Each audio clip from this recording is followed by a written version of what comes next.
Friends అందరికీ నమస్కారం. Welcome back to JA studies. Friends ఈ వీడియోలో వచ్చేసి అభ్యసన వక్రరేఖల గురించి డిస్కషన్ చేసుకుందాం. అభ్యసన వక్రరేఖలు వచ్చేసి 5 స్థాయిల్లో ఉంటాయి. ఫస్ట్ వన్ వచ్చేసి ప్రారంభ స్ఫూర్తి, సెకండ్ చాంచల్య దశ, థర్డ్ వన్ పీఠభూమి దశ. పీఠభూమి దశని ప్లేట్ దశ అని కూడా అంటారు. నెక్స్ట్ ఫోర్త్ వన్ వచ్చేసి పీఠభూమి తర్వాత స్ఫూర్తి దశ. ఫిఫ్త్ వన్ వచ్చేసి శరీర ధర్మ హద్దు. ఆ దశల గురించి డయాగ్రామ్ లో ఎక్స్ప్లెయిన్ చేస్తాను చూడండి. మనం ఆ దశల గురించి డయాగ్రామ్ లోనే చూసుకోవచ్చు చూడండి.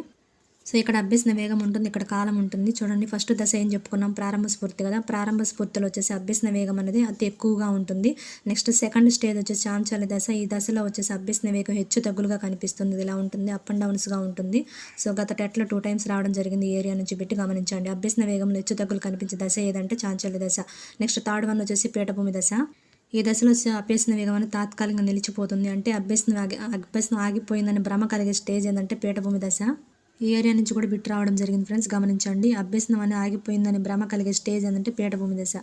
సో ఇక్కడ వచ్చేసి ఈ దశ అనేది అభ్యసనానికి ఎక్స్ అక్షానికి సమాంతరంగా ఉంటుంది. సో ఇది ఇలా ఉంటుంది. నెక్స్ట్ ఫోర్త్ వన్ వచ్చేసి పీఠభూమి తర్వాత స్ఫూర్తి దశ. సో ఇదనమాట ఫోర్త్ దశ, పీఠభూమి తర్వాత స్ఫూర్తి దశ. ఈ దశలో వచ్చేసి ఇక్కడ అభ్యసనం అనేది ఆగిపోయిందని భ్రమ కలుగుతుంది కదా.